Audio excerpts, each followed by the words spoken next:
வணக்கம் மக்களே, welcome to Swathika Lakshmanan channel.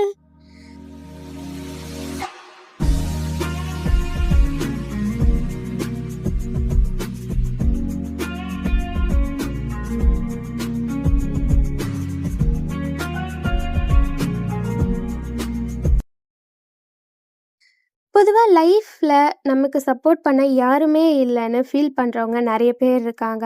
ஆனால் சில ஸ்டோரிஸ் நம்ம மைண்ட் செட்டையே சேஞ்ச் பண்ணிடும். இன்றைக்கி நான் சொல்ல போகிற இந்த ஸ்டோரி கண்டிப்பாக அந்த மைண்ட் செட்டை மாற்றுங்கிற நம்பிக்கை எனக்கு இருக்குது. நம்ம சேனலில் சப்ஸ்கிரைபராக இருக்கக்கூடிய மேரிங்கிறவங்க நமக்கு சொன்ன ஸ்டோரியாக தான் இப்போ நான் உங்களுக்கு சொல்ல போகிறேன். ஸோ டைம் வேஸ்ட் பண்ணாமல் நேராக கதைக்குள்ளே போகலாம்.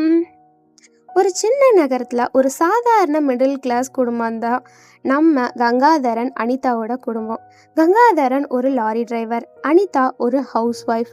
அவங்களோட வீடு ஒன்றும் பெரிய வீடெலாம் இல்லை, ஒரு சின்ன வீட்டில் தான் ரெண்ட்டுக்கு எடுத்து தங்கியிருக்காங்க. ஆனால் அந்த சின்ன வீட்லேயும் அன்பு அவ்வளோ அதிகமாக இருக்கும்.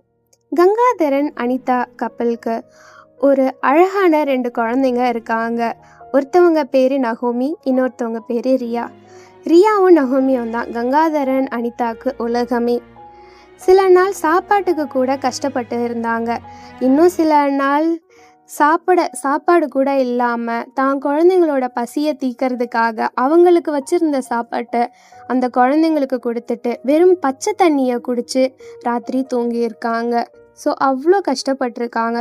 குழந்தைங்களுக்கு ஸ்கூல் ஃபீஸ் கட்டுறதுக்கு கூட அவங்க ஓவர் டைம் பண்ண வேண்டிய நிலமை இருந்துச்சு.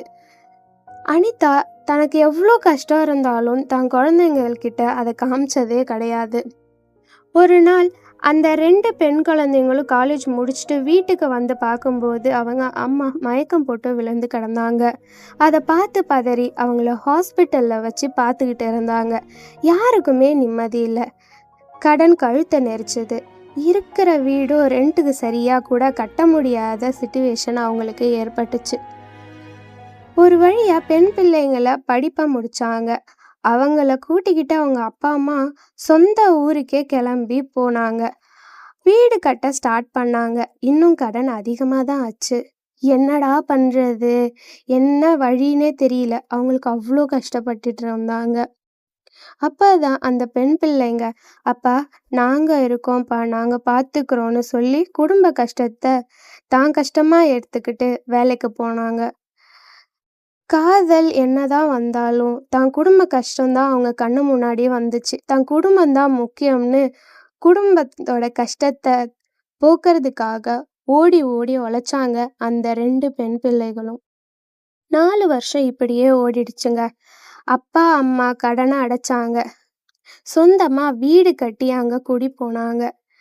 ஆண் பிள்ளைக்கு சமமாக அந்த 2 பெண் பிள்ளைகளுமே அம்மா அப்பாவுக்கு துணையாக இருந்து அவங்கள பார்த்துட்டு வராங்க. அந்த பெண் பிள்ளைங்க சொல்கிறதுக்கு ஒரே ஒரு விஷயம்தான் இருந்துச்சு. என்னன்னா, எங்கள் அப்பா அம்மா எங்களுக்கு எல்லா விதத்துலேயும் ஃபுல் சப்போர்ட் கொடுத்தாங்க. அதனால தான் இப்போ நாங்கள் கொஞ்சம் நல்ல நிலைமைக்கு வர்றதுக்கு காரணம்னு அந்த பெண் பிள்ளைங்க சொன்னாங்க. வாழ்க்கையில் சப்போர்ட் இல்லைன்னு கவலைப்படாதீங்க. பேரண்ட்ஸோட லவ்வும் ஹார்ட் ஒர்க்கும் இருந்தால் மட்டும் போதும். ஒரு நாள் லைஃப் கண்டிப்பாக சக்ஸஸுக்கு வரும். ஸோ மேரிக்கு ஒரு பிக் சல்யூட்.